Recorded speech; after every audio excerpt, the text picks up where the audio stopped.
Bonjour à tous, nous allons aujourd'hui voir un autre épisode des batailles discrètes mais décisives avec la bataille de Pydna.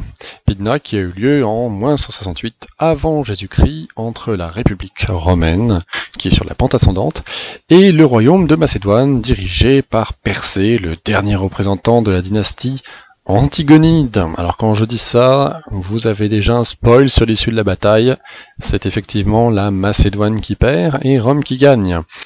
Bon, maintenant que j'ai dit ça, ne fuyez pas tout de suite, puisque ce qui est intéressant, c'est bien sûr, non pas de connaître le résultat, mais de comprendre pourquoi il a été de cette nature.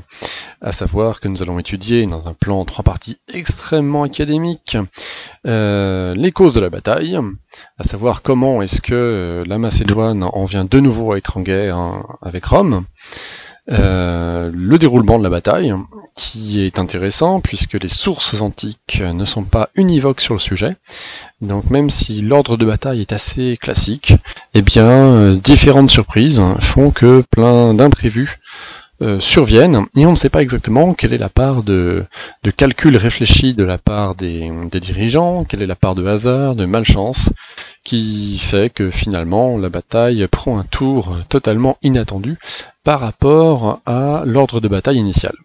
Donc ça, moi ça m'a un petit peu passionné de creuser un peu toutes les versions et de voir pourquoi on arrive à ce, on va dire, non pas ce fourmillement parce qu'il n'y a pas tant de versions que ça, mais ces explications différentes du même résultat.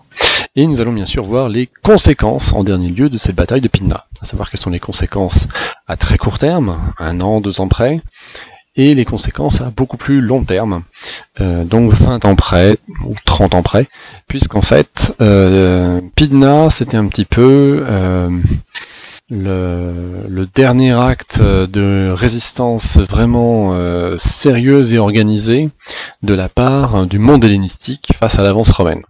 Alors, je suis un petit peu peut-être exagéré, sur un peu hyperbolique dans ma manière de tourner les choses, mais effectivement, il y aura d'autres batailles où la Grèce tentera de préserver son indépendance face aux avancées des légions romaines, mais globalement, les dés sont jetés dès la bataille de Pydna.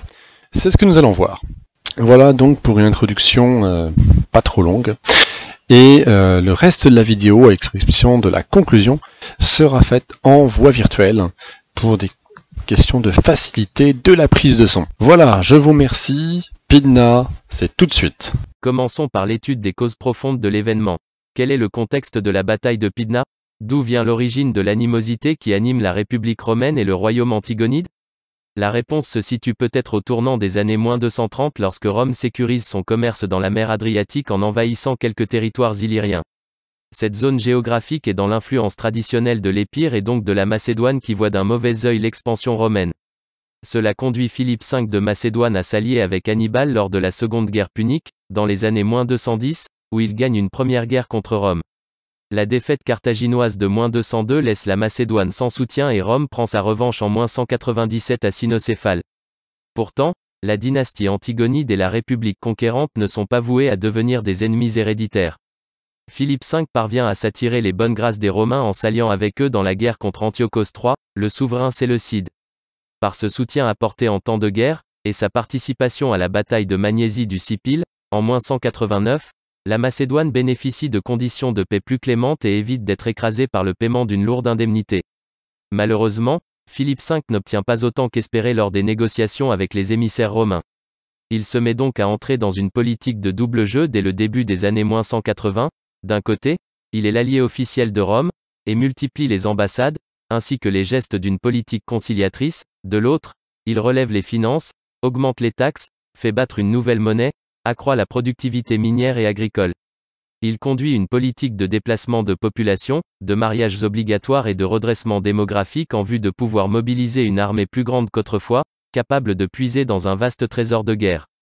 Son alliance avec la Bithynie, plutôt hostile à Pergame, ville alliée de Rome, le place dans une situation dangereuse. Mais il laisse courir le bruit que ce sera son fils cadet Démétrios, favorable à Rome, qui sera son successeur.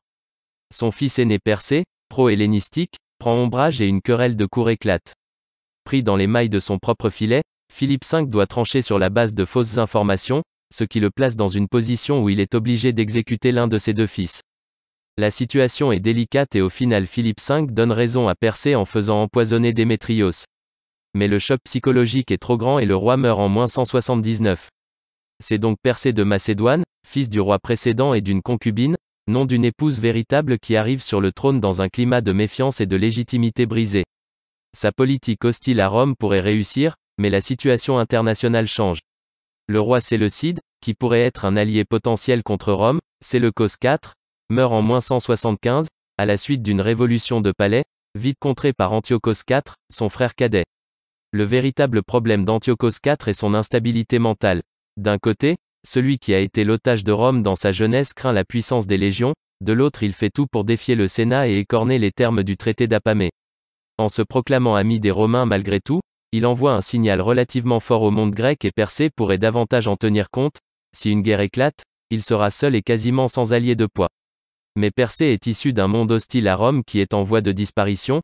Son épouse, Laodicée V, est la fille de Séleucos IV qui a combattu à Magnésie en -189. Ses alliés sont la Bithynie, une puissance mineure, et Rhodes, inquiète ou jalouse du traitement de faveur réservé à la dynastie attalide lors du traité d'Apamée.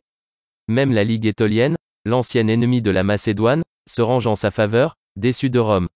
En fait, Persée agrège autour de lui tous les mécontents de l'influence romaine grandissante. Il a une armée plus puissante que jamais, il a un trésor légué par son père, il est en quête de légitimité. Tous les mauvais ingrédients sont réunis pour déclencher la troisième guerre de Macédoine. Pourtant Persée n'est pas trop provocateur et dans les années -174 et -173, il ne fait que multiplier les démonstrations de force tout en respectant les clauses du traité de paix. C'est Eumène II de Pergame, le pion avancé de Rome en Asie mineure, et brillant membre de la dynastie attalide, qui alerte le Sénat romain sur les dangers qu'il y aurait à laisser une Macédoine puissante.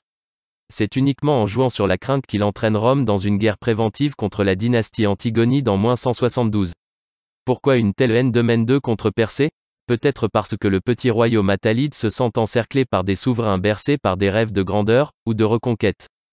La troisième guerre de Macédoine débute par un an de drôle de guerre qui dure jusqu'en -171.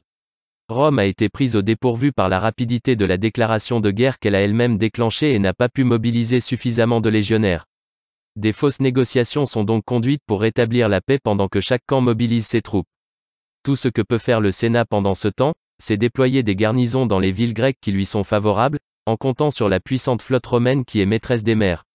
En effet, la flotte macédonienne est quasiment inexistante. Une première confrontation armée a lieu en -171 à Kallinikos. Les effectifs sont relativement modestes et méconnus mais prouvent que la phalange macédonienne, efficacement secondée par une infanterie légère et une bonne cavalerie, peut infliger une défaite à la légion romaine et ses alliés de Pergame. Autrement dit, contrairement à ce que peuvent penser certains analystes d'histoire militaire, la Macédoine n'a pas besoin de repenser son logiciel de tactique. Elle est parfaitement capable de gagner. Persée se montre même être un commandant prudent, qui préfère ne pas risquer inutilement la vie de ses hommes.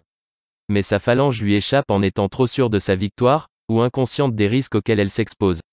Cet avertissement est dû au fait que les hommes recrutés lors de la troisième guerre macédonienne sont tous assez jeunes, entre 20 et 30 ans, issus de la politique nataliste de Philippe V, et probablement motivés pour laver l'affront de Cynocéphale. Dans tous les cas, l'absence de poursuite organisée permet aux légions romaines de s'échapper avec des pertes modérées. Persée de Macédoine tente d'exploiter son succès pour négocier la paix. Sans doute a-t-il conscience qu'il est inutile de poursuivre une guerre contre Rome. Mais c'est mal comprendre la mentalité romaine de l'époque, qui est acharnée et jusqu'au boutiste. La République romaine, comme l'ont montré les guerres difficiles contre Pyrrhus ou Hannibal, se bat jusqu'à la victoire finale ou l'anéantissement. Après cette première épreuve de force, les années -170 et -169 s'écoulent dans un climat de tension extrême, avec des manœuvres à grande échelle en Illyrie et en Grèce. Aucune bataille d'importance ne se produit, mais Persée contrôle les communications terrestres, fortifie ses positions et mène une prudente guerre d'usure. Aucun camp n'est vainqueur. La situation en -168 n'est donc guère brillante pour Rome. Des États comme la ville de Rhodes ont cherché à ménager les deux camps et penchent presque en faveur des Macédoniens. Le souverain Séleucide Antiochos IV, tout en respectant les clauses du traité d'Apamée, a décidé d'envahir l'Égypte, et est parvenu aux portes d'Alexandrie. Le pouvoir de la dynastie lagide vacille. Or, Rome a grandement besoin d'une Égypte stable, qui est depuis longtemps une partenaire commerciale pourvoyeuse de blé. Par ailleurs, l'allié attalide, en la personne d'Eumène II de Pergame, est plus faible que prévu. Le petit royaume d'Asie mineure est incapable de déployer ses maigres armées en Grèce et doit faire face à de nouveaux conflits contre les Galates. En d'autres termes, même si la Macédoine n'a aucune marine ou presque, la domination des mers ne sert à rien pour Rome, la flotte rhodienne pourrait se tourner contre elle, et une disette pourrait sévir si l'Égypte lagide tombe. Les légions romaines pourraient être dispersées contre l'empire séleucide en plus du royaume antigonide. Le pouvoir polycéphale des Lagides se fragmente et la République doit temporairement contrôler la Cyrénaïque. Dans ce sens, la troisième guerre de Macédoine devient une épreuve plus difficile que prévu pour Rome, et Persée de Macédoine est le premier dirigeant en 30 ans à avoir infligé une petite défaite à la République conquérante, ce qui en fait un souverain plus que capable, étant donné le peu de moyens humains et financiers à sa disposition. Ce qui va sauver la République d'une aggravation de la situation est l'ambassade de Caius Popilius Lénas auprès d'Antiochos IV. Fameux pour avoir adressé un ultimatum imagé au souverain séleucide, sous la forme d'un cercle dont il ne pourrait sortir tant qu'il n'aurait pas répondu à l'injonction romaine, le sénateur frappe l'imagination de ses contemporains et joue sur le mental déjà fragile d'Antiochos IV, qui a été otage de Rome dans sa jeunesse. Désormais, il est clair que Rome délimite le périmètre d'action où elle autorise l'empire séleucide d'agir à sa guise. Envahir l'Égypte ne fait pas partie de cette zone franche. Antiochos IV et ses troupes s'en vont après avoir signé une paix durable avec les différents Ptolémées qui ont été proclamés rois. L'ordre et le calme reviennent dans le pays lagide. Le dévolu guerrier d'Antiochos IV se portera sur la Perse à reconquérir, et Rome peut être satisfaite, car elle peut se concentrer sur son ennemi principal. Toutefois, lorsqu'Antiochos IV obéit à l'injonction de Popilius Lénas, en juillet 168, les nouvelles ne lui sont peut-être pas encore parvenues. Les dés ont déjà été jetés à la bataille de Pydna, qui s'est déroulée fin juin. L'arrogance de Popilius est donc liée aux instructions qu'il a dû recevoir ainsi qu'à une incroyable confiance dans les capacités romaines à rencontrer un succès décisif après 3 années difficiles. L'événement montre surtout à quel point la République romaine est devenue une superpuissance dans le monde méditerranéen. Mais revenons à Pydna. En même temps que la paix internationale est maintenue sur d'autres théâtres d'opération, les Romains envoient un de leurs consuls, Paul Émile, avec une armée forte de 39 000 hommes, 4 000 cavaliers et 22 éléphants de guerre, contourner les positions de Persée. Des combats d'escarmouches ont lieu dans les cols et les montagnes où le neveu de Scipion l'Africain, un certain Scipion Nausicaa à Corculum, parvient à défaire les troupes de protection de l'armée principale de Persée. Ce dernier est désorienté et ne sait pas de quel côté la légion va arriver. Il considère que l'attaque de diversion est l'assaut principal et déploie sa phalange dans le mauvais sens. C'est le premier détail cocasse de la bataille. Scipion n'a pas poussé son avantage et a préféré rejoindre pendant la nuit le gros des forces de Paul Émile. Lorsque la légion se déploie dans la plaine près de Pydna, elle trouve donc 40 000 sarissophores et 4 000 cavaliers lui tournant le dos. Les effectifs sont donc très équilibrés. Ce qui empêche la légion d'attaquer tout de suite, c'est la nature du terrain. Il y a un fleuve à franchir dans la plaine où est déployée la phalange, et attaquer la célèbre formation macédonienne en terrain plat n'est pas une bonne idée. Paul Émile établit donc un camp légèrement en hauteur, sur les collines voisines de la plaine de déploiement macédonien. Prudent, Persée ne cherche pas à venir chercher les Romains sur un terrain qu'il estime bien défendu et favorable à l'action des légionnaires. La soirée se passe avec un nouveau statu quo. Nous en venons au deuxième détail cocasse de Pydna. Pendant la nuit, une éclipse totale de lune inquiète grandement les Macédoniens qui y voient un présage funeste. Les Romains sont rassurés par Caius Sulpicius Gallus, un de leurs tribuns militaires, qui a étudié l'astronomie et leur explique tranquillement le phénomène. Rome obtient donc un avantage moral. Alors, je vais reprendre la main puisque la voix humaine, de temps en temps, c'est quand même mieux. Peut-être même tout le temps. Mais bon, la voix virtuelle, ça reste quand même quelque chose de pratique, hein, si jamais je veux faire quelque chose d'assez neutre et qui colle à mon texte, puisque bien sûr, quand je suis face caméra, eh bien, j'essaie de faire du par cœur. C'est plus dur. Mais je profite d'un petit moment de calme où je peux enregistrer. Alors, quels sont les détails, on va dire un petit peu cocasses de Pydna qu'il reste à parcourir? Eh bien, ils sont nombreux, figurez-vous. C'est pour ça que je passe en voix humaine. Eh bien, d'abord, lorsque j'ai dit que la Légion surprenait la phalange en arrivant dans son dos, c'est pas tout à fait vrai. En fait, la Légion arrive de l'ouest et la phalange pensait que la Légion allait arriver du sud. Donc il y a un petit mouvement d'un quart de tour à faire. Ceci dit, pour les légionnaires, c'est un petit peu faire un pied de nez à la phalange, en mode coucou, on est là, hein. Pas du côté où vous pensiez que nous apparaîtrions. Voilà, ça c'est un premier ascendant moral. Et après, quand j'ai parlé de l'éclipse, eh bien, c'est quelque chose qui est sujet à caution, puisque théoriquement, il y a eu une éclipse lunaire, hein. Donc cette éclipse lunaire, elle a lieu, mais normalement en moins 172, donc 4 ans avant la bataille de Pydna. Et en moins 168, il n'y a pas d'éclipse lunaire de prévu dans la région de Pydna. Ça pose la question de la cohérence historique.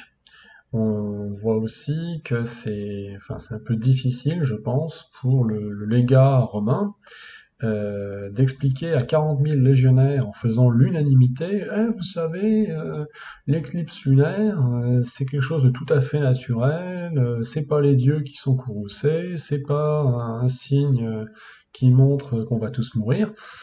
Non, mais je schématise, hein, mais la superstition existait tant chez les Romains que chez les Grecs. Donc, il y a dû avoir quelque chose qui fait que, au fil du temps, les historiens ont peut-être dû enjoliver, hein, ce qui s'est passé pour donner un moment dramatique à Pydna avec cette éclipse de lune. Alors, parmi ces historiens, bien sûr, on va retrouver Tite-Live, on va retrouver un peu Plutarque, et on va retrouver aussi Jean Zonaras, qui est un historien byzantin du XIe siècle, et qui, on va dire, a bien aimé cette version. Donc, dans ce que l'on voit aujourd'hui parmi certains historiens modernes et parmi certains youtubeurs anglo-saxons, qui font des bons trucs aussi, hein, eh bien, c'est le fait de revenir sur cette éclipse en disant que les Macédoniens ont eu peur de l'éclipse pour des raisons absurdes, enfin absurdes par rapport à nos croyances d'aujourd'hui, et que les Romains étaient rassurés par leur légat qui était aussi astronome. Donc ça, c'est très intéressant, mais moi je vous propose une autre version. C'est que l'éclipse lunaire eh bien, a bien eu lieu en moins 172, puisque en général la science se trompe assez peu, et elle a peut-être eu lieu au moment de la déclaration de guerre, en fait, entre Persée de Macédoine et Rome. Et cela devait peut-être expliquer l'extrême prudence de Persée, et le fait qu'il ait toujours eu envie de signer la paix. Peut-être qu'il avait cet oracle funeste qui pesait, on va dire, sur sa personne, où on lui avait dit, Persée, voilà, c'est la fin pour toi, ça a été annoncé par les dieux, parce qu'il y a eu cette éclipse lunaire. Aussi le fait que Persée, eh bien, lorsqu'il est roi de Macédoine, il n'est pas parvenu sur le trône à 20 ans ou 25 ans. On a l'impression qu'il nous a fait un gros caprice avec Démétrios et Philippe V, mais en fait, c'est un roi expérimenté. Il a plus de 50 ans lorsqu'il mène la troisième guerre de Macédoine. Ça pousse à la prudence, encore une fois. Ça explique le comportement tout à fait calculateur de Persée qui ne veut pas commettre une erreur fatale. Alors après, les Romains ont peut-être écrit et réécrit l'histoire dans un sens qui leur convenait bien, parce que pour une fois, ça y est, ils avaient le droit de ne plus être superstitieux, puisqu'ils avaient quelqu'un pour leur expliquer que tout allait bien. Donc justement, les Romains, d'après justement d'autres écrits, alors là c'est plus quand je vais voir des sources espagnoles, vous voyez, il faut vraiment creuser un peu parmi les historiens un peu plus modernes pour voir ce qui a pu se passer. Eh bien, les Romains, la veille de la bataille de Pydna, il n'y avait peut-être pas d'éclipse de lune, hein, il y a peut-être eu beaucoup de nuages qui ont éclipsé la lune. Les Macédoniens ont eu peur, mais les Romains étaient tranquilles. Et ils se sont même mis ensuite, quand la lune est revenue, à faire du tintamarre avec tous les objets en bronze qu'ils pouvaient, ou avec leurs boucliers. Ils ont même essayé de capter un peu les reflets de la lumière de la lune sur leurs boucliers, pour s'amuser. Puis ils ont fait des feux de joie, enfin voilà, ils se sont amusés. Donc l'armée romaine est en mode, il y a une éclipse lunaire ou quelque chose qui y ressemble, c'est super. Et l'armée macédonienne est en train de se dire, c'est la catastrophe, et en plus, il y a du tapage nocturne. Bon, je schématise un tout petit peu, mais les deux armées n'ont pas du tout le même moral pendant la nuit, et le lendemain matin non plus. C'est-à-dire que les Macédoniens, ils vont se dire, oh là là, si on va au combat, ça risque d'être la dernière fois, et les Romains vont se dire, allons au combat, puisque finalement, c'est pareil que d'habitude. Et ça a son importance. Et on va même continuer avec les sources et la divergence des sources. C'est même fantastique. Parce que, bien sûr, il y a Tite-Live, qui est la source principale de, on va dire, des écrits concernant l'histoire romaine. Alors lui, c'est le chantre pro-romain, les Romains, c'est les meilleurs et tout. Donc vous allez voir effectivement que quand on a une lecture un peu tite-livienne de la bataille, les Romains vont gagner parce qu'ils sont les meilleurs, parce qu'ils développent un stratagème, je vais vous dire lequel plus tard, mais en gros c'est Persée et les Macédoniens, ils étaient nuls. Quand on lit Polybe, c'est à peine différent, mais alors Polybe c'est normal, Polybe était otage des Romains, notamment de la famille des Scipions, suite à la bataille de Pydna. Donc ils pouvaient pas trop dire du mal des Romains, ni des Scipions, ni de Polémile, puisque après, bien sûr, la famille, on va dire, des Polémiles et puis celle des Scipions ont plus ou moins fusionné, avec Scipion Émilien, dont Polybe était le précepteur. Polybe est donc plutôt pro-romain, et c'est pas avec lui qu'on va avoir, comment dire, beaucoup d'esprit critique. Mais un petit peu. Mais il faut dire qu'il manœuvre avec une marge restreinte. Sinon, on aurait dit, Polybe, t'es historien, mais quand même, t'es otage, avant tout. Déconne pas. Après, quelle autre source intéressante on a? On a Plutarque. Alors Plutarque, qui vit plus tard, sous l'Empire romain, il peut opérer une synthèse à peu près objective entre les visions qui sont hellénistiques et romaines. Donc Plutarque est assez intéressant, puisque lui, il va pas s'enflammer pour les succès de l'armée romaine, il va essayer de présenter les choses de manière à peu près neutre. Intéressant. Et puis il y a Posidonios d'Apamée. Alors lui, il est pro-grec. Là, c'est une petite... enfin, c'est un retournement acrobatique inverse. C'est juste génial. Lui, il trouve toutes les excuses possibles à Persée de Macédoine sur ses erreurs de commandement et sur le fait que la phalange, eh bien, si elle a perdu ce jour-là, c'était parce qu'il y avait plein de choses qui n'allaient pas bien se passer. Mais autrement, elle aurait vaincu. Assurément pour Posidonios. Bon, 4 sources, qui sont, on va dire, les plus contemporaines des faits, et 4 visions très différentes. Alors, ce que je vais vous livrer, ça va être à peu près une synthèse de toutes ces sources, puisque pour moi, bon, je veux bien reconnaître que les Romains avaient du mérite. Je veux bien reconnaître que les Macédoniens ont joué de malchance, mais il y a des incohérences dans la bataille de Pydna. C'est pour ça qu'elle n'est pas trop enseignée et pas trop mise en valeur, parce que quand on gratte, on se dit, mais en fait, on sait rien sur Pydna. Enfin, on sait pas rien, mais bon, il y a des choses un peu bizarres. Dans ce que je vois, parfois, on a un affrontement nord-sud des armées, par exemple, romaines et macédoniennes. L'affrontement nord-sud, c'est bien, mais on comprend grâce à ça le début de la bataille, puisque au début, les deux armées vont au ravitaillement en eau, et si elles sont séparées par une rivière, eh bien on comprend que les éclaireurs et les fourrageurs vont essayer d'aller vers la rivière pour amener l'eau ensuite, et que les escarmouches entre eux conduisent à une bataille rangée. Logique. Mais après, on comprend plus comment on arrive au fait que les armées s'affrontent est-ouest.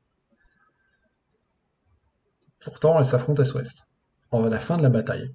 Il y en a qui disent que la bataille n'a duré qu'une heure, dans l'après-midi, et pourtant, elle a l'air de commencer dès le matin. Donc il y a peut-être eu des escarmouches le matin, dans un axe nord-sud, ensuite tout le monde se repositionne, et ça se finit est-ouest. Mais ce n'est qu'une hypothèse de ma part.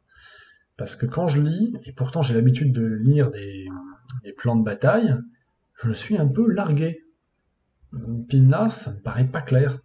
J'ai presque envie de dire à ceux qui font des articles sur Pimna, vous êtes sûr? J'ai du mal. Mais ça arrive, hein, c'est peut-être moi. Et bon, il y a des incohérences, des trucs cocasses. Alors c'est parti, on y va. Et je vais reprendre à ce moment-là la voie virtuelle, peut-être pas. Ah, je vais essayer de continuer en vrai, allez, on sait jamais. Bon, je vais vous livrer à peu près toutes les incohérences qu'il y a concernant Persée. Et elles sont nombreuses. Alors, d'après Tite-Live, c'est à peu près le pire des cas possibles. Au début, il y a des affrontements. Alors, je vais faire un petit. Comment dire? Je vais faire un petit flash forward. Autrement dit, je vais aller dans le temps en avance, après les premières escarmouches, et je vais vous dire ensuite. Enfin voilà, je vais revenir sur le déroulement de la bataille. Mais je vais m'attarder sur le jeu de où est, non pas Charlie, mais où est Persée. D'après Tite-Live, Persée, il est sur l'aile droite macédonienne pendant la bataille. Ça se passe mal, c'est-à-dire qu'il voit que c'est la déroute macédonienne, et il va très lâchement s'enfuir. Il va s'enfuir, et il va faire des prières dans un sanctuaire dédié à Héraclès, en mode Héraclès, je te prie, change le cours de la bataille, s'il te plaît. Donc Tite-Live dépeint Persée sous un rôle assez négatif, et tout à coup, il est mauvais stratège. Alors que Kallinikos, c'était plutôt un bon stratège. On a du mal à comprendre, tout à coup. Bon, ok, Persée a donc déserté le champ de bataille. C'est vrai, mais là, il apparaît vraiment comme un lâche. Quand on va plus étudier quelque chose du côté de Plutarque et de Tite-Live, Plutarque et Polybe, eh bien, Persée va bien combattre sur l'aile droite de l'armée macédonienne, il va charger avec sa cavalerie, et il va être blessé.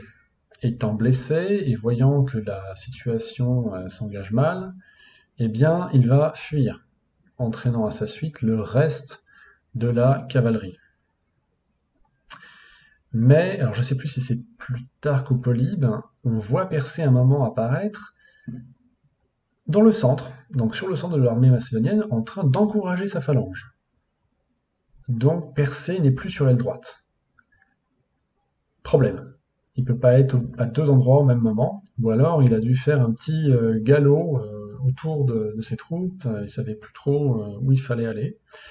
Et beaucoup d'historiens ont même remarqué que la cavalerie macédonienne noble avait du mal à s'engager face à l'armée romaine, donc contre l'aile gauche romaine, qui pourtant n'est normalement pas la plus fameuse, et en plus il n'y avait même pas d'éléphants dessus.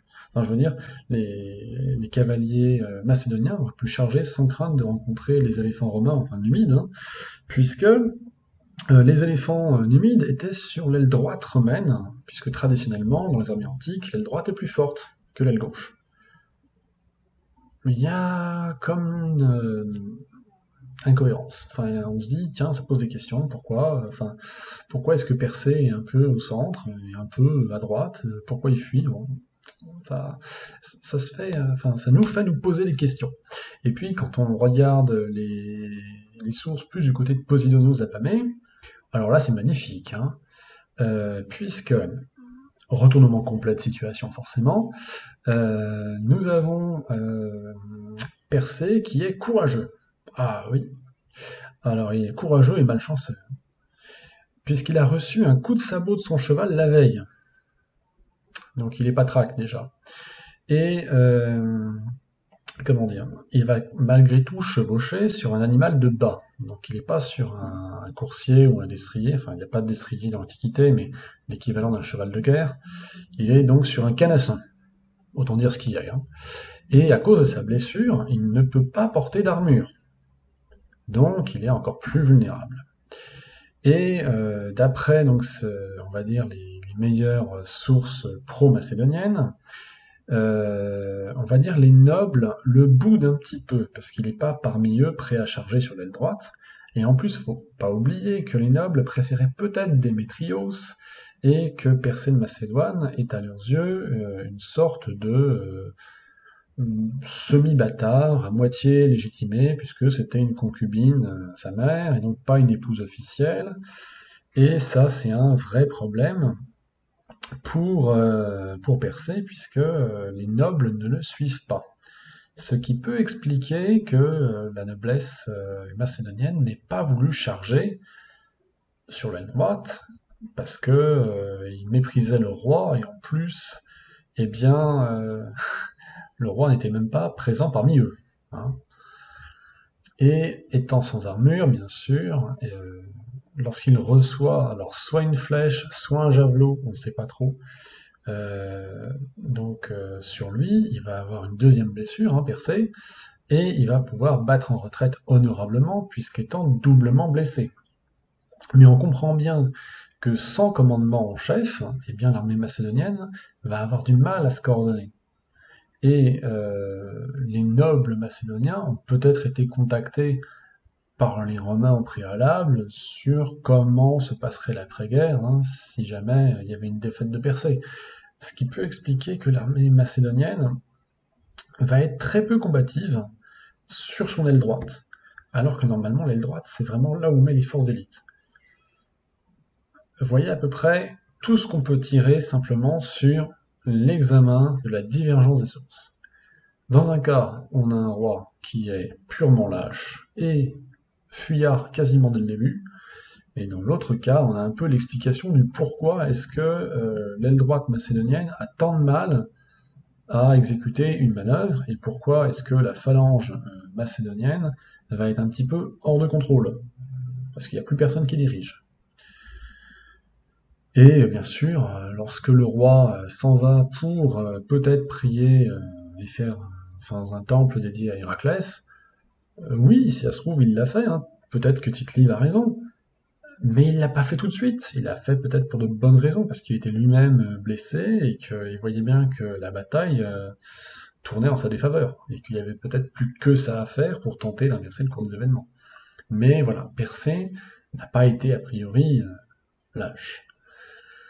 Donc ça, c'est très intéressant de voir toutes les divergences qui existent entre les sources, et tout ce qui a pu conduire Persée à être un commandant relativement inefficace pendant la bataille de Pydna.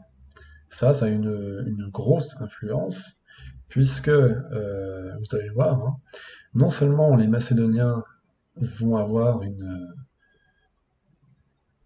mauvaise tactique, liée à des différends entre eux, une absence de commandement unifié, et en plus les Romains vont avoir un coup de génie pour justement battre la phalange à la régulière. Oui, j'ose le dire, d'habitude je dis toujours, les Romains ne sont pas capables de battre la phalange, je dirais, à armes égales, en terrain plat, ou en terrain, on va dire, légèrement accidenté. C'est toujours parce qu'ils ont compté sur un allié avec de la cavalerie, des éléphants, ou un concours de circonstances aberrant qui a fait qu'ils ont pu vaincre la phalange.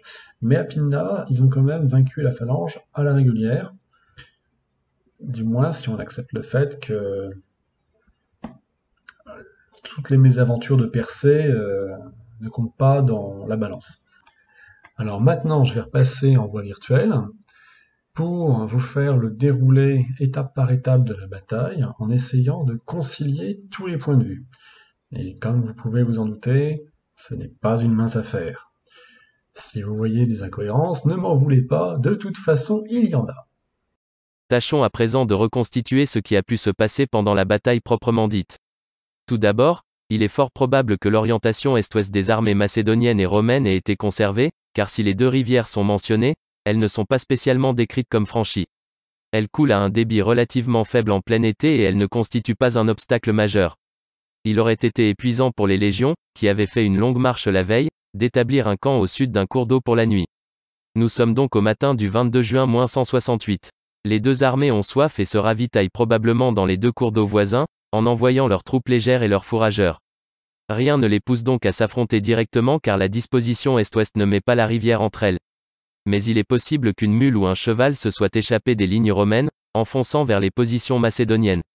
En partant à la recherche de l'animal de bas, les vélites romains font donc un mouvement risqué vers l'ennemi. Prenant cela pour une première agression, la phalange se met en ordre de marche et les lanceurs de javelots, qu'ils soient thraces, agrianes ou péoniens, regroupés sous le terme générique de psiloi, sont les premiers à se mobiliser au devant des lignes de sarissophores. La rapidité de la mobilisation de la phalange a de quoi surprendre, car elle se met en ordre de bataille bien plus vite que la légion, et cela aurait tendance à battre en brèche la soi-disant supériorité manœuvrière de la légion. Sur les termes également, les appellations sont trompeuses puisque les peltastes macédoniens de l'époque se comportent plus comme des hypaspistes, donc des fantassins armés de glaives pouvant lancer un javelot, tandis que les javeliniers sont plus volontiers appelés psiloi que peltastes. Toujours est-il que ces escarmouches du matin, négligées pour la plupart, doivent occuper les deux infanteries légères dans un duel assez farouche. Pour les historiens antiques, la décision ne peut s'emporter que lors d'un duel entre infanterie lourde, et toute cette phase est passée au travers, non pas d'un silence, mais d'une ellipse. Durant cette phase d'escarmouche, les 9000 vélites romains et alliés grecs affrontent les 12 000 psiloi de Persée. L'avantage numérique de ce dernier explique probablement le dénouement en faveur des Macédoniens durant cette première phase possible de bataille. C'est du moins l'hypothèse que je formule. Comment expliquer autrement le fait que les Astatis romains se soient élancés contre la phalange sur un terrain qui lui était favorable? Précisément parce que les pertes des troupes légères avaient déjà dû rendre leur sacrifice trop grand pour ne pas engager le combat au corps à corps. Comment expliquer que Paul-Émile ait déchiré sa tunique en signe de deuil lors du premier choc entre légion et phalange? Probablement parce qu'il y avait déjà eu des pertes avant l'assaut des Astatis et que la bataille s'annonçait beaucoup plus âpre que prévu. Et en effet, lorsque les premières lignes de légionnaires se confrontent aux murs impénétrables des piques macédoniennes, la lutte tourne très vite à l'avantage de la phalange. Les Astatis s'avèrent incapables d'affronter les sarissophores, qui, bien qu'inégalement expérimentés, forment un groupe collectif inébranlable. Persée les encourage peut-être, sur son cheval de bas et sans armure, à ce moment-là.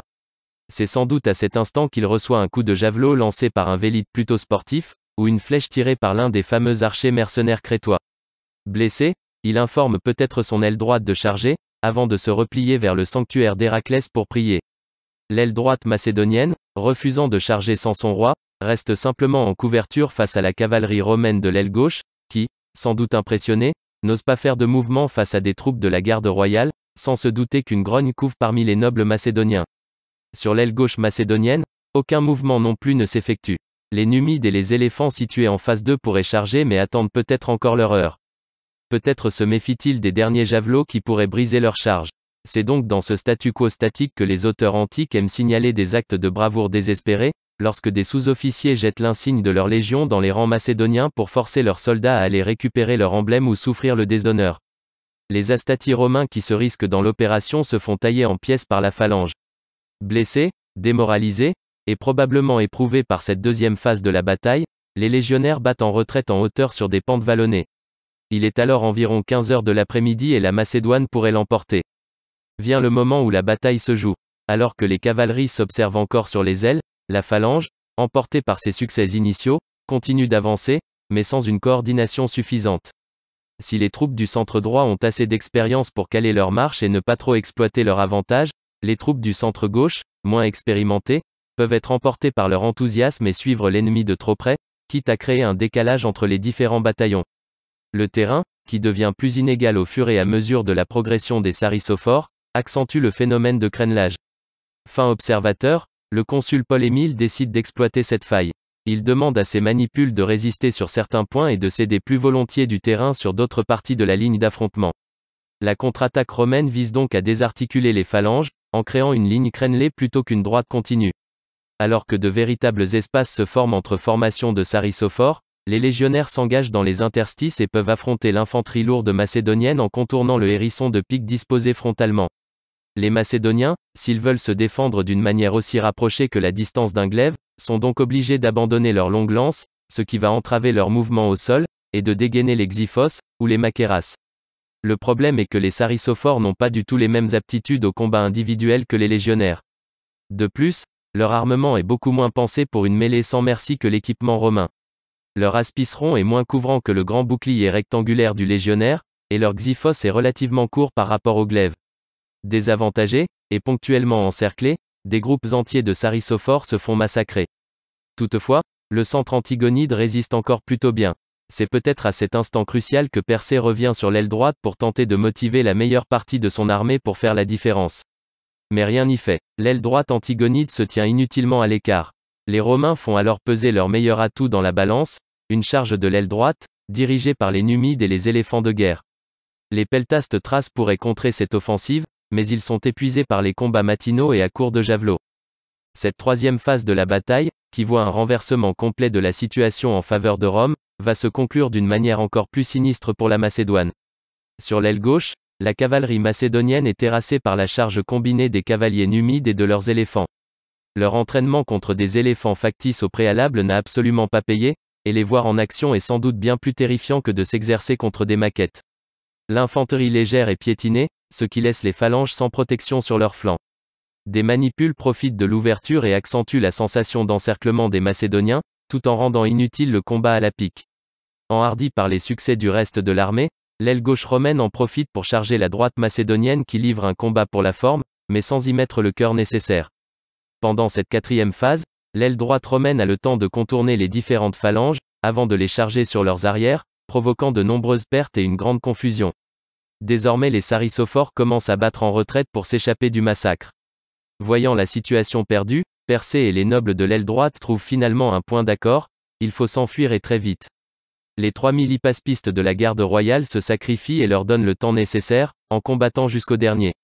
Il est alors environ 16 heures. Mais les Romains sont loin d'en avoir terminé. Dans une cinquième phase de poursuite qui dure jusqu'à la tombée de la nuit, les légionnaires vont capturer ou achever la colonne de fuyards, et recevoir des renforts de leur marine de guerre qui débarquent ces troupes le long du sentier de repli. Les phalangites expirants peuvent alors maudire Persée pour sa fuite, et être involontairement à l'origine de sa réputation de couardise.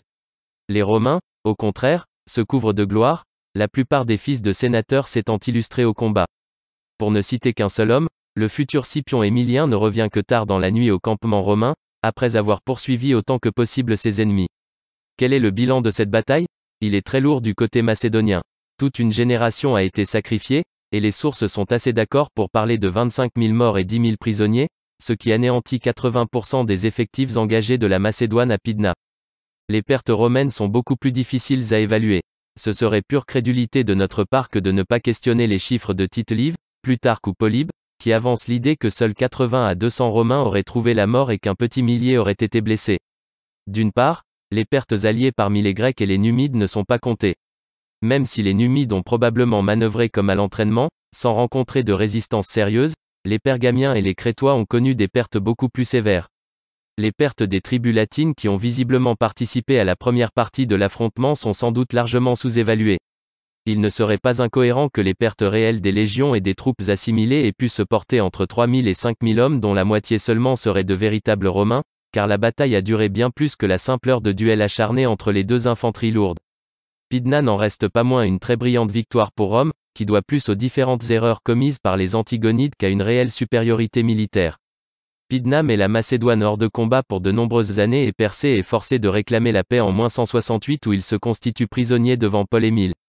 Il livre un trésor d'environ 2000 talents, ce qui est plutôt maigre, et indique que la Macédoine était une proie trop peu juteuse pour Rome. Le Sénat ordonne donc à Paul-Émile de laisser ses soldats se servir sur la population et de piller toutes les régions sur leur passage. Rome n'est donc plus une puissance protectrice, mais une force d'invasion dont la rapacité va ternir son image auprès des Grecs. Avec plus de 30 millions de deniers versés à la République après son triomphe en -167, Paul-Émile ramène un butin de guerre considérable, qu'il convient de convertir en talents d'argent pour comparer avec les guerres puniques ou séleucides. Ce butin de 6000 talents d'argent est considérable, équivalent au versement de plus de la moitié de la dette de guerre de Carthage, mais il est versé en une fois au lieu d'être étalé dans le temps. Il est nettement supérieur au butin de Caton l'Ancien, ramené des guerres hispaniques dans les années -190 qui équivalait peut-être à 2000 talents. Cet afflux de richesses va stimuler inégalement l'économie romaine qui va également voir un afflux massif d'esclaves grecs, macédoniens ou épirotes, estimé à plus de 160 000 hommes. Victorieuse, Rome ne sait pas quoi faire des territoires vaincus. Annexer l'Illyrie et la Macédoine paraît être une trop grosse bouchée. Caton l'Ancien s'y oppose. D'autres sénateurs également, peut-être pour des raisons plus pragmatiques. Administrer des pays vaincus qui viennent d'être pillés serait assez peu rentable et poserait de gros problèmes d'acceptation de l'occupation romaine par des populations ayant souffert d'exactions de guerre. À la place, les Romains décident de mettre en place 7 États clients, 7 républiques inféodées aux décisions du Sénat. Il en existera 3 en Illyrie, qui perdureront peu ou prou jusqu'à l'avènement de l'Empire, lorsqu'Octave consolidera ses conquêtes. Les 4 républiques de Macédoine deviendront les Mérides, qui ont interdiction de commercer entre elles, et interdiction d'exploiter les mines d'or et d'argent. Ces républiques éphémères centrées autour de Péla, Thessalonique, Amphipolis et Pélagonie dureront jusqu'à la transformation de la région en province romaine dans les années -140, après une révolte qui tentait de rétablir sur le trône un usurpateur qui se prétendait fils de Persée. Le véritable changement consiste aussi dans le traitement réservé aux dirigeants vaincus. Antiochos III avait été bien traité. Philippe V également. Les 2 souverains étaient restés à la tête de leur pays. Même un emprisonnement d'Hannibal dans des geôles romaines n'avait pas été exigé comme condition de paix à l'issue de la Seconde Guerre punique. Mais à la grande indignation des sénateurs les plus conservateurs, Persée marche derrière le char de Paul-Émile lors de son triomphe dans les rues de Rome. C'est la première fois que Rome se permet une telle humiliation envers un roi déchu. Le pauvre Persée finira sa vie en résidence surveillée à Alba Fusens, en -166, victime du mauvais traitement de ses gardes, par privation de sommeil ou de nourriture. Il s'agit donc d'un premier signe suivant lequel les temps sont en train de changer. Rome abuse de sa force et se rend compte que les conquêtes lui procurent une opulence incomparable. Paul-Émile, déclaré le Macédonique ou le Macédonien, pourrait être tenté par l'obtention de plus de pouvoir. Toutefois, la maladie l'empêche de devenir l'un des premiers impérators. Il s'affaiblit dès -164 et meurt en -160. 2 courtes décennies de paix s'ensuivent. Car son fils, le futur Scipion Émilien, a soif de gloire. Une autre page de l'histoire romaine sera écrite. Alors, quelle conclusion et quelle ouverture peut-on donner après tout ce qui a été dit? Eh bien, moi je fais un bilan d'abord militaire. Au niveau militaire, la Légion, ça fait 40 ans, ou presque, entre le Métor en -207 et Pydna en -168, qu'elle enchaîne les victoires. Alors on trouvera toujours des petits revers mineurs, que ce soit Kallinikos ou une autre bataille. Il y en a, ça fait partie de la vie de la République romaine, mais globalement, c'est comme le football, c'est un jeu où l'Allemagne finit toujours par gagner. C'est ce que les Allemands, enfin c'est ce qu'ils aiment répéter, les Allemands. Eh bien, j'imagine que les Romains de l'époque pouvaient dire la guerre, c'est un art où les Romains finissent toujours par l'emporter. Et effectivement, c'est assez vrai pendant cette période. Donc la Légion devient le modèle de référence des armées antiques à partir de cette époque. Toujours copié, jamais égalé. Pourrait-on dire également pour un slogan un peu plus moderne, presque publicitaire. La Légion va donc impressionner sur le champ de bataille. Et donc, les États qui vont être en guerre contre Rome vont tenter, non pas de livrer combat en bataille rangée, à partir de cette époque, mais d'essayer de se retrancher à l'intérieur de murs, de cités. Et c'est ça qui va changer les prochaines conquêtes romaines, puisque désormais la République entre dans une phase proto-impériale, où elle va commencer à annexer du territoire, les batailles qui suivent ne sont pas vraiment des batailles, ce sont plutôt des guerres de siège, que ce soit Corinthe dans les années -146 ou 7 de mémoire, ou Carthage en -146, ce sont des villes qui sont brûlées et détruites. Et pour Numance, je crois que c'est dans les années -130, eh bien c'est aussi une ville qui est assiégée, affamée, brûlée et détruite. Donc la dureté, on va dire, de l'occupation romaine, ou plutôt de la conquête romaine, s'accroît et devient vraiment quelque chose de très brutal. On n'est plus dans l'occupation gentille ou débonnaire, on est vraiment dans le côté on rase tout et malheur à ceux qui s'opposent à nous. Donc ça, c'est une période pas très sympa de l'histoire romaine, où les Romains étaient tentés bien plus par le pillage et la destruction. On ne sait pas exactement pourquoi, peut-être parce qu'ils continuent d'avoir une prolétarisation du recrutement de l'armée romaine, et on n'est pas encore à l'armée de métier, mais pas loin. Donc l'appât du gain est là. Ça, c'est ce côté purement, on va dire, militaire. Et j'enchaîne déjà sur le côté économique, puisque tout cet afflux, on va dire, d'esclaves, et puis de butin, que ce soit des drachmes, ou que ce soit des talents, d'argent et d'or, eh bien, cet afflux de richesse va continuer de creuser les écarts entre riches et pauvres dans, alors j'ai failli dire l'Empire romain, mais dans la République romaine qui on va dire, prend une tournure beaucoup plus impériale. Et les sénateurs, bien sûr, peuvent faire travailler de riches esclaves dans leur domaine, ou dans leurs ateliers s'ils en ont, pour ensuite, je sais pas moi, équiper des navires de commerce. Ils font un business économique, hein, on n'est pas loin d'un monde artisanal qui est déjà bien développé dans l'Antiquité, et les plébéiens, bien sûr, sont concurrencés par le travail des esclaves, par justement cet immense empire commercial, hein, que bâtissent les sénateurs, et les chevaliers aussi. Donc, il y a plusieurs sous-classes à l'intérieur des plébéiens. Il y a les honestiores qui, eux, ont un métier et ils sont un petit peu en difficulté, et il y a les humiliores qui sont sans cesse de plus en plus nombreux, donc les humbles, hein, et ces humbles vont devenir clients des sénateurs romains. Alors, quand on est client d'un sénateur, ça se passe comment? Eh bien, on reçoit régulièrement à manger, un petit pécule, pourquoi pas, et on peut passer sa journée lors d'un jour férié au jeu du cirque, hein. On peut imaginer qu'il y a des invitations, c'est cool, et en échange, il ne suffit que de voter pour le sénateur. C'est pas de la corruption, c'est du clientélisme. C'est très différent. Bon, vous voyez à peu près la dérive que ça peut donner. Et forcément, les plus riches sénateurs influent beaucoup sur la vie politique de l'époque. Et comment dire, pourquoi est-ce qu'il n'y a pas une sorte de putsch de Polymyle le Macédonien, par exemple? Pourquoi est-ce qu'il n'y a pas déjà une sorte de tentative d'accaparation du pouvoir? Eh bien, c'est parce que Polymyle le Macédonien ne profite pas de sa gloire, il meurt très peu de temps après son triomphe. Alors je sais plus comment, mais voilà, on va dire qu'il est sauvé par le gong concernant son intégrité. Alors certes, la mort c'est un peu dommage pour dire que non, il aurait respecté les institutions républicaines, même s'il avait vécu plus. Mais voilà, il a le bénéfice du doute, on va dire qu'il n'a pas été tenté par plus d'autoritarisme, tant mieux. Et il faudra attendre, on va dire, plutôt les années de Marius et de Sylla pour voir les premières guerres civiles entre généraux dans la République romaine. Alors ça, c'était la conclusion post-Pydna pour la vie politique romaine. Je ne sais pas quelle autre conclusion on pourrait apporter au niveau économique, social, mais moi c'est ce que je vois. C'est-à-dire qu'on va... La République tient toujours debout, il n'y a pas trop de vraies tensions encore, mais on commence à créer on commence à apporter les ingrédients ensemble, hein, pour que malheureusement la recette qui mène à l'Empire soit exécutée. Et d'ailleurs, justement, cet afflux de richesses va changer un peu les mœurs romaines, puisque bien sûr, il y aura aussi avec la conquête, enfin d'abord le protectorat, hein, puis la conquête de la Grèce, il y aura tout un courant, bien sûr, d'attrait vers la Grèce.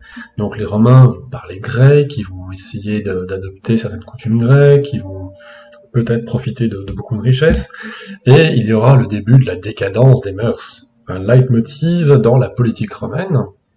Il y aura des sénateurs qui diront « Oh là là, la République s'est corrompue, on commence effectivement à ne plus se comporter de manière traditionnelle et respectueuse. » Et c'est le début de la fin des institutions républicaines, des valeurs morales de Rome.